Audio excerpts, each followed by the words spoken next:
오늘 우리에게 주시는 하나님의 말씀은 전도서 11장 1절에서 8절까지의 말씀입니다. 구약 958면입니다.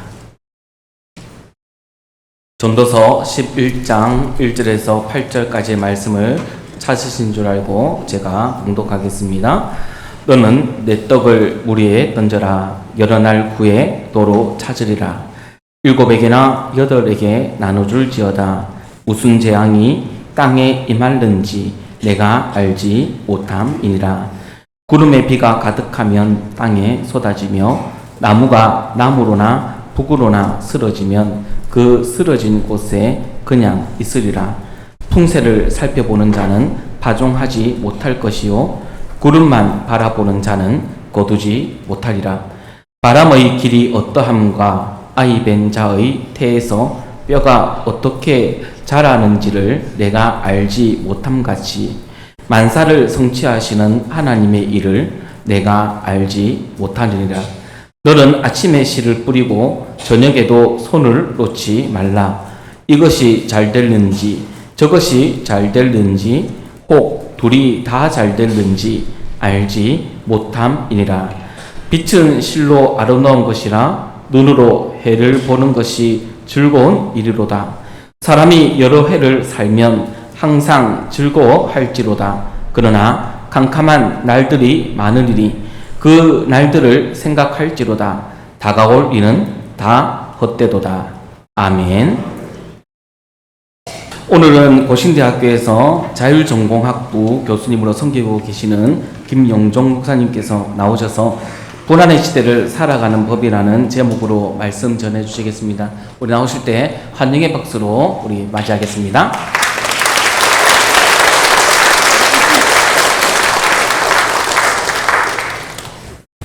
할렐루야. 네, 환영해 주셔서 감사를 드립니다. 박수 소리가 너무 커서 깜짝 놀랐습니다. 저는 이제 너무 박수 소리가 크니까 조금 불안해집니다. 너무 기대하시는 게 많은 거 아닌가. 그래서 저는 저한테 너무 기대하지 마시고 10월 달에 오실 우리 담임 목사님을 더 기대하시는 하늘교회 성도님들 되시기를 바랍니다. 저는 오늘 전도서 11장 1절부터 8절까지 말씀을 가지고 불안의 시대를 살아가는 법이라는 제목으로 말씀을 함께 나누려고 합니다. 불안하지 않으신 분 계신가요? 한 번도 나는 불안을 경험해 본 적이 없다. 내 마음은 늘 평화롭다. 이런 분들은 거의 계시지 않을 거라고 생각을 합니다. 그래서 영국의 소설가였던 알랭 드 보통은 현대인들은 불안하다라고 정의를 내렸습니다. 그의 책 불안에서 그는 현대인이 겪는 불안의 여러 가지 원인을 제시를 합니다만 뭐라고 결론을 내리냐면 불안은 자연스러운 현상이다 라고 얘기를 합니다. 그럼 불안이 자연스러운 현상이라는 건 뭘 의미할까요? 저와 여러분들이 불안을 느낀다면 그게 이상하다? 그렇지 않은 거죠. 우리가 사람이라면 특히 현대를 살아가는 사람들은 대부분 불안을 경험할 수밖에 없다는 것이고 인간은 불안을 느낄 수밖에 없는 존재다라는 뜻입니다. 그렇다면 불안을 느끼는 게 자연스럽기 때문에 나는 늘 불안 가운데 살고 싶다. 이런 분 계십니까? 안타깝지만 그런 분은 한 분도 계시지 않을 거라고 생각을 합니다. 불안한 가운데 살고 싶은 사람은 아무도 없습니다. 그렇지만 우리 마음속에 불안함이 스물스물 찾아옵니다. 그렇다면 현대인들을 불안하게 만드는 것은 과연 무엇일까요? 가장 대표적인 것은 미래에 대한 불확실함 혹은 미래에 대한 두려움이 아닐까 하는 생각을 해보게 됩니다. 당장 내일 무슨 일이 일어날지 알 수 없는 불확실함은 많은 사람들을 힘들게 합니다. 요즘 이제 우리 사회에서 이슈가 되고 있는 게 인공지능입니다. 인공지능이라는 과학기술이 발전을 하면 그러면 인류 사회가 굉장히 편안해지는 측면도 있습니다만 또 다른 측면에서 많은 사람들이 일자리를 잃어버릴 위험도 있습니다. 이제 대학을 졸업하고 취업을 해야 되는 사람들 입장에서는 내가 과연 생존할 수 있을까? 내가 일자리를 찾을 수 있을까? 취업을 할 수 있을까? 결혼을 할 수 있을까? 앞으로 내 미래는 어떻게 될까? 하는 이런 두려움과 걱정과 염려가 찾아오게 된다는 것입니다. 따라서 현대사회가 발전하면 발전할수록 오히려 더 많은 불안이 생겨날 수밖에 없는 것 같습니다. 문제는 우리 그리스도인들도 이 불안으로부터 자유롭지는 않다는 것입니다.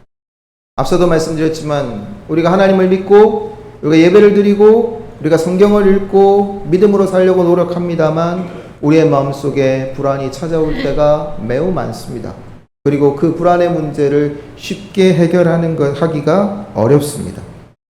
자, 그렇다면 갈수록 불안과 불확실함이 증가하는 시대에 우리 그리스도인들은 어떻게 살아야 될까? 어떻게 하면 이 불안의 문제를 해결하고 불확실함을 해결할 수 있을까? 저는 오늘 전도서 말씀을 통하여서 세 가지로 함께 그 교훈을 찾아보고자 합니다. 첫 번째는 공존하는 법을 배워야 한다는 것입니다. 오늘 제가 전도서 우리가 읽었는데요. 1절, 2절 말씀 찾아서 같이 한번 읽어보시면 좋겠습니다. 1절과 2절입니다. 시작. 너는 내 떡을 물 위에 던져라. 여러 날 후에 도로 찾으리라. 7배에나 8배에 나눠줄지어다. 무슨 재앙이 땅에 임할는지 내가 알지 못함이니라. 아멘. 여러분, 공존하기 위하여서 전도서가 오늘 우리에게 가르쳐주는 교훈은 무엇일까요?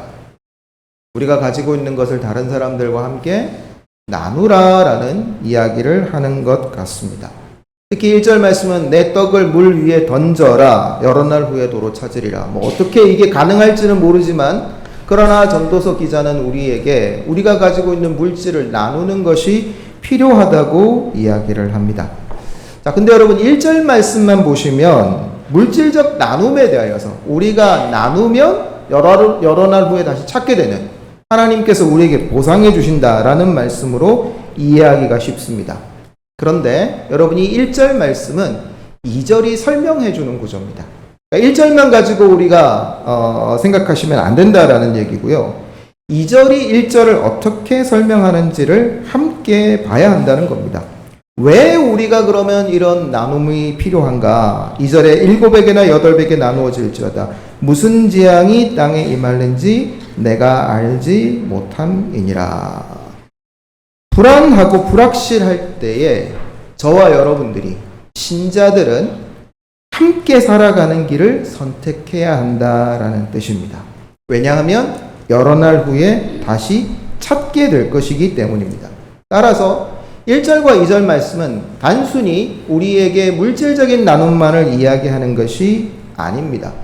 그것이 내가 가지고 있는 그 어떤 것이든 나의 재능이든 나의 물질이든 나의 시간이든 나의 건강이든 혹은 나의 지식이든 우리가 가지고 있는 것을 다른 사람들과 함께 나누며 살아가는 것, 다시 말씀드려서 공존하며 살아가는 것, 이것이 성경이 우리에게 가르쳐주는 교훈이라는 것입니다.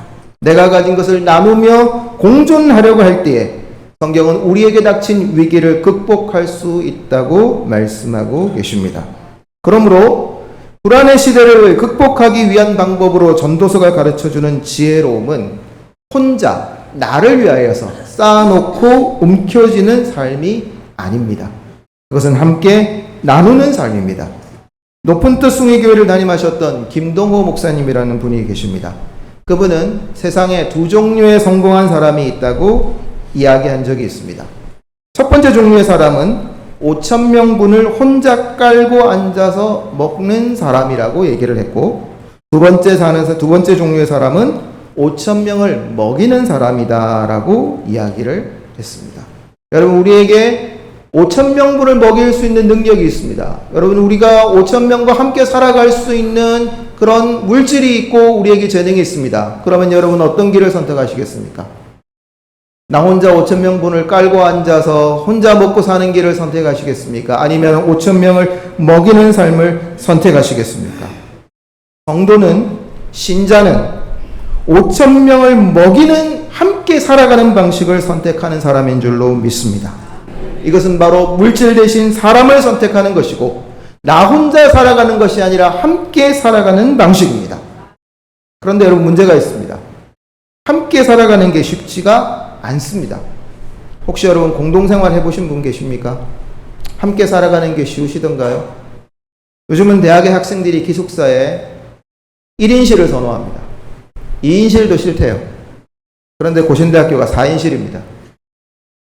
그래서 학생들이 기숙사 들어오기를 싫어합니다. 옛날에는 기숙사에, 조그마한 기숙사에 6명도 살았고, 제가 신학대학원을 다닐 때는 기숙사 한 호실에 12명이 살았습니다. 그러면서 같이 라면 끓여 먹고, 거기서 같이 이야기하고, 같이 기도하고, 함께 우리가 살아가는 법을 배웠습니다. 그러나 요즘 현대인들은 함께 살아가는 것이 싫습니다. 혼자 있는 게 좋습니다. 남이 나에게 간섭하는 것을 싫어한다는 이야기입니다. 왜 그럴까요? 함께 살아가기 위해서 필요한 것은 서로에 대한 존중과 배려가 있어야 하기 때문입니다. 상대방을 존중하거나 배려하지 않으면 여러분 우리 함께 살기가 어렵습니다. 한울교회 공동체 안에서 여러분 함께 살아가기 위해서는 서로가 존중하고 서로를 배려할 줄 아는 삶을 배워야 합니다. 기독교 공동체가 은혜에 기반하고 있지만 우리가 은혜로 구원받았고 은혜로 오늘 이 자리에 앉아 있지만 그러나 우리가 함께 공동체를 세워가기 위해서는 섬기는 사람이나 섬김을 받는 사람이나 서로가 서로를 존중하고 배려하는 자세가 필요하다는 것입니다. 언제 우리가 배려할 수 있을까요? 역지사지의 자세가 되어야만 가능합니다. 그래서 전도서 4장 12절은 이렇게 얘기합니다. 한 사람이면 패하겠거니와 두 사람이면 능히 당하나니 삼겹줄은 쉽게 끊어지지 아니하느니라. 여러분 그 사람의 진면목은 어렵고 힘든 시기에 드러난다고 합니다. 불안과 불확실성이 가득한 시대 속에서 저는 그리스도인들의 진면목이 나타나면 좋겠습니다. 저와 여러분들이 세상 사람들과 다르게 보일 수 있는 것은 과연 무엇일까요? 우리가 서로를 존중하고 배려하며 공존하는 삶을 보여줄 때에 세상은 우리가 참된 그리스도임을 깨닫게 될 것입니다. 우리 주님은 자신보다 우리를 먼저 생각하셨습니다. 그래서 우리를 위하여 이 땅에 오셨고 기꺼이 자신을 내어주셨습니다. 사랑하는 성도 여러분, 오늘 우리 스스로에게 한번 질문해 보시면 좋겠습니다. 나는 혼자 살아남겠다고 발버둥 치는 사람인가? 아니면 함께 살기 위해 희생하고 다른 사람을 배려할 줄 아는 사람인가? 오늘 이 자리에 나온 우리 한올교회 성도님들은 함께 살아가는 법을 배우고 함께 살아가는 길을 선택함으로 우리 주님이 가셨던 그 길을 따라가는 희생과 헌신의 삶을 사는 복된 성도들이 되시기를 주님의 이름으로 축복합니다. 두 번째로 우리가 기억해야 될 것이 있습니다. 그것은 성실함입니다. 6절 말씀을 같이 한번 보겠습니다. 6절 말씀을 같이 읽겠습니다. 시작. 너는 아침에 씨를 뿌리고 저녁에도 손을 놓지 말라. 이것이 잘 될는지 저것이 잘 될는지 혹 둘이 다 잘 될는지 알지 못함이니라. 불안의 시대를 살아가는 두 번째 방식은 성실함입니다. 오늘 6절 말씀은 우리에게 이렇게 도전합니다. 아침에도 씨를 뿌리고 저녁에도 손을 놓지 말라. 여러분 이 말씀이 어떻게 다가오시나요? 아멘이신가요? 상당히 부담스럽지 않으십니까? 아니 사람이 좀 쉬어야지. 아침에도 씨를 뿌리고 저녁에도 손을 놓지 말라. 그럼 아침부터 밤까지 계속 일만 하라. 이런 말인가? 여러분 정말 그런 말일까요? 여러분 아침부터 밤까지 쉬지도 않고 계속 일하면 사람이 어떻게 되는 줄 아십니까? 죽습니다. 죽을 수 있습니다. 자 그러면 전도서가 우리 보고 죽도록 일만 하라 이렇게 가르치고 있는가? 사실 여러분 그 이야기가 아닙니다. 오늘 이 말씀을 이해하기 위해서 우리는 전도서 전체가 어떤 메시지를 가지고 있는지를 좀 살펴볼 필요가 있습니다. 많은 분들이 전도서를 인생의 헛됨을 이야기한다라고 생각을 하십니다. 그리고 그렇게 우리가 배워왔습니다. 실제로 여러분 오늘 우리가 읽었던 8절 말씀도 뭐라고 마지막에 되냐면 다가올 일은 다 헛되도다 라고 얘기를 합니다. 인생을 오래 사신 어르신들께서 살아보니 참 헛되고 헛되다. 전도서의 말씀이 맞다. 여러분 이렇게 공감하실 수 있겠지만 그러나 실제로 전도서가 가르치는 말씀은 그냥 단순히 인생이 허무하다, 헛되다, 그러니까 아무 일도 하지 않아도 된다. 여러분, 이런 이야기가 아닙니다. 전도서가 가르치는 인생의 헛됨은 하나님 없는 인생의 헛됨입니다. 하나님 없이 살아갈 때 그 인생은 헛될 수밖에 없다는 것입니다. 반대로 여러분, 하나님과 함께 살게 된다면, 하나님과 함께 된다면 여러분, 우리의 인생이 어떨까요? 의미 있고 소중하고 복되고 아름다운 인생이 될 줄로 믿습니다. 그래서 여러분, 전도서가 가르치는 교훈은 하나님과 함께 인생을 즐겁게 살라고 가르치는 것입니다. 따라서 여러분, 오늘 6절이 말씀하시는 아침에 씨를 뿌리고 저녁에도 손을 놓지 말라는 이야기는 아침부터 저녁까지 계속 일만 해라, 쉬지 말고 일을 해라, 그런 이야기가 아닙니다. 최선을 다해서 우리에게 주어진 하루하루를 열심히 살라라는 의미입니다. 여러분, 불안하면 일이 손에 잡히시나요? 일이 손에 잘 안 잡혀요. 그렇기 때문에 불안은 우리의 삶의 의욕을 떨어뜨릴 확률이 매우 높습니다. 불안에 휩싸이면 일에 집중하기가 힘듭니다. 오히려 걱정하고 염려하다가 시간만 다 보내버릴 가능성이 높습니다. 그렇기 때문에 여러분, 우리가 불안하면 불안할수록 현대 사회를 바라보면서 여러분들에게 걱정과 염려가 찾아오면 찾아올수록 전도서의 말씀을 기억하시길 바랍니다. 아침에도 씨를 뿌리고 저녁에도 손을 놓지 않는 삶, 이것이 성도에게 필요한 것입니다. 불안하면 불안할수록 우리는 어떻게 해야 될까요? 최선을 다해서 하나님께서 우리에게 주신 삶의 현장을 지켜야 합니다. 그곳에서 열심히 일해야 합니다. 성실하게 우리의 일을 감당해야 한다는 것입니다. 우리의 인생이 어떻게 바뀔지 아무도 알 수 없습니다. 하나님께서 우리의 인생의 후반부를 어떻게 이끌어 가실지 우리는 알 수 없습니다. 지금 내 눈에는 소망이 보이지 않지만 하나님께서 우리의 자녀들과 우리의 가정과 우리 교회의 미래를 어떻게 바꿔갈지 우리는 아무도 알 수 없습니다. 그러므로 어떻게 해야 될까요? 성실해야 합니다. 최선을 다해 한 번뿐인 우리의 인생이기 때문에 우리는 성실하게 준비하는 삶을 살아야 한다고 성경이 가르치고 있는 것입니다. 혹시 여러분 카르페 디엠이라는 단어를 들어보셨는지 모르겠습니다. 영화 죽은 시인의 사회에서 나오는 굉장히 유명한 라틴어인데요. 이 카르페 디엠을 현대인들이 어떻게 해석을 했냐면 네 인생을 즐겨라, 이렇게 해석을 했어요. 인생을 즐겨라라고 해석을 하니까 어떻게 살죠? 열심히 일한 당신 떠나라, 열심히 놀아라, 열심히 먹고 네가 하고 싶은 걸 즐기며 살아라, 이렇게 바뀌어버렸어요. 그런데 여러분, 카르페 디엠은 사실 그런 의미가 아닙니다. 카르페 디엠을 영어로 얘기하면 seize the day라는 거 번역을 할 수가 있는데, 이건 우리말로 그날을 붙잡으라라는 이야기입니다. 그날을 붙잡으라는 것은 하루하루 최선을 다해서 살라는 말씀입니다. 그래서 에베소서 5장 15절에도 이렇게 얘기합니다. 세월을 아끼라. 에베소서 5장 15절 말씀은 단순히 시간을 아끼라는 의미가 아닙니다. 시간을 의미 있게 사용하라는 이야기입니다. 원어적으로는 시간을 구원하라는 의미를 가지고 있고, 우리가 시간을 어떻게 의미 있게 사용할 수 있을까요? 성실하게 사용하는 것이 가장 우리에게 주어진 시간을 의미 있게 사용하는 것입니다. 그러므로 사랑하는 여러분, 저와 여러분들이 하나님 앞에서 최선을 다하여 하루하루를 성실하게 살아가게 될 때 하나님께서 우리의 삶을 붙들어 주실 줄로 믿습니다. 우리가 성실하게 살아갈 때 하나님께서 저와 여러분들을 위하여 일하실 줄로 믿습니다. 내가 최선을 다하여 살아가게 될 때 하나님께서 반드시 나와 함께 하시며 나를 도와주시겠다는 것, 여러분, 이것이 바로 기독교 신앙입니다. 2018년도에 올해의 책으로 선정된 책 가운데 굉장히 흥미로운 제목의 책이 한 권이 있었습니다. 그 책 제목이 뭐였냐면 하마터면 열심히 살 뻔했다. 별로 안 웃으시네요. 하마터면 열심히 살 뻔했다. 여러분, 어떤 의미처럼 들려지십니까? 열심히 살면 헛수고 아니냐, 괜히 열심히 살았다, 이런 말로 여러분들이 이해하실 수 있는 것 같은데, 실제로 이 책의 내용을 읽어보면 그렇지가 않습니다. 제목은 하마터면 열심히 살 뻔했다라고 지었지만 이 저자는 누구보다 열심히 살았어요. 누구보다 힘들고 어려운 순간순간을 이겨내고 극복했어요. 그리고 그렇게 열심히 살아왔기 때문에 인생을 살면서 만나는 불합리하고 답답한 순간들에 좌절하거나 절망하지 않고 그걸 잘 이겨냈어요. 그리고 이 책을 썼어요.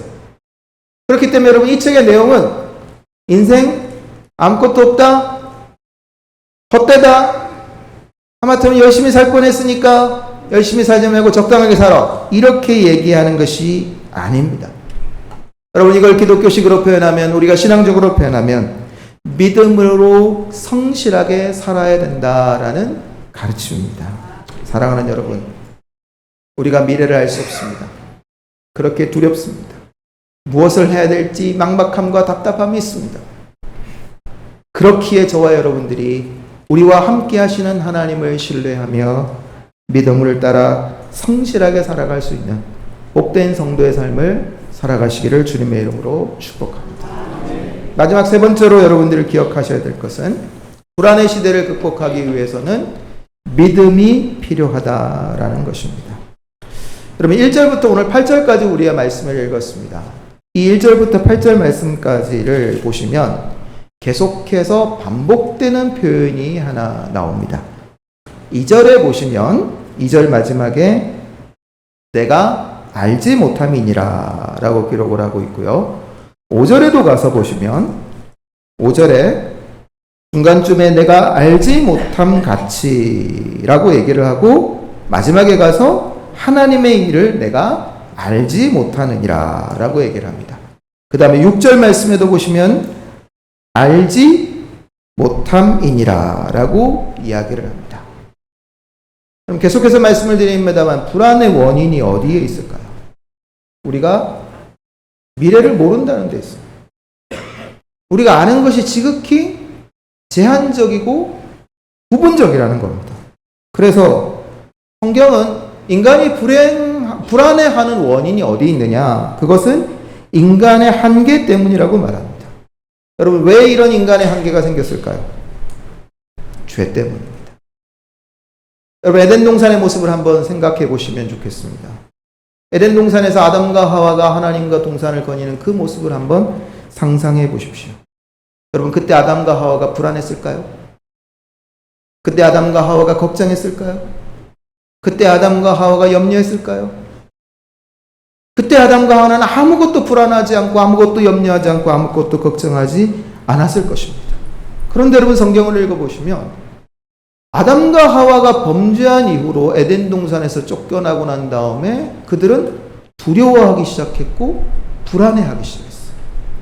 뭘 두려워했고 뭘 불안했을까요? 어떻게 먹고 살지?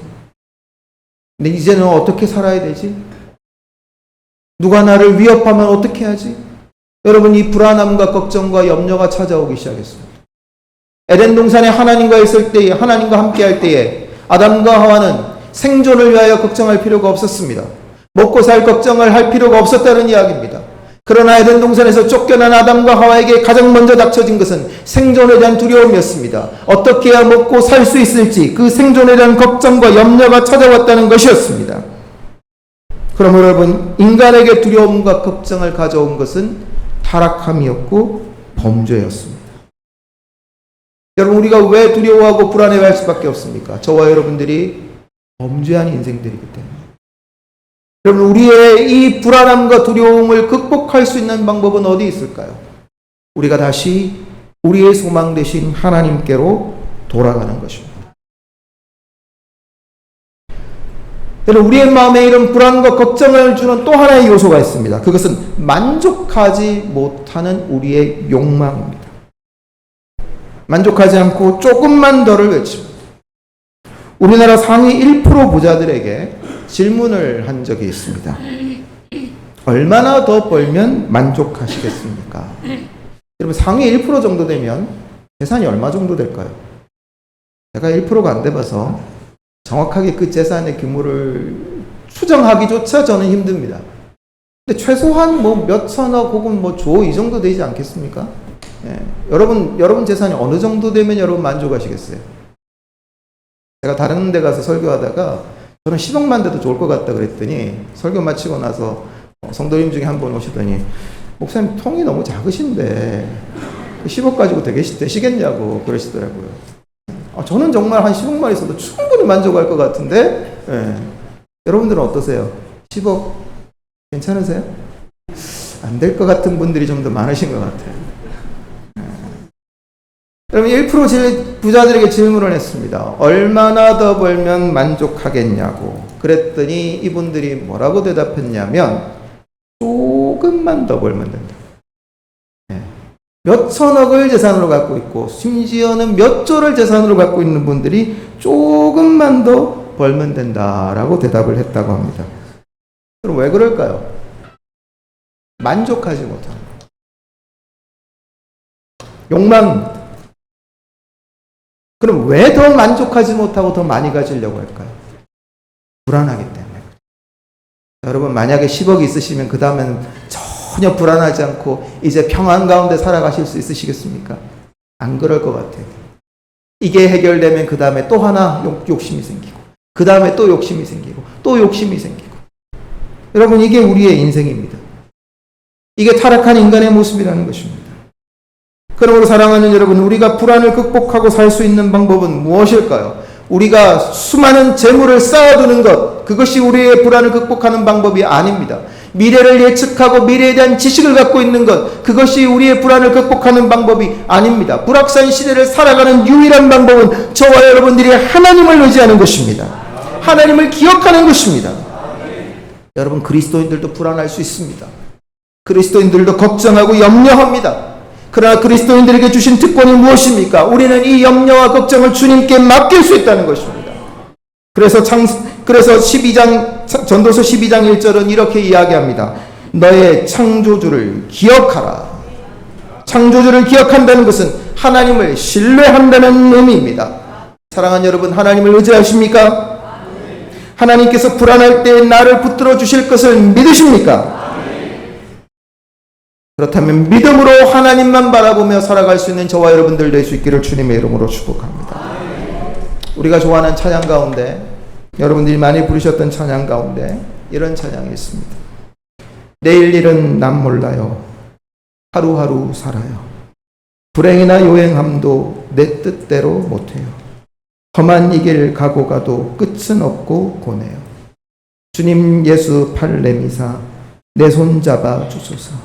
내일 일은 난 몰라요. 장래일도 몰라요. 아버지여 날 붙드사 평탄한 길 주옵소서.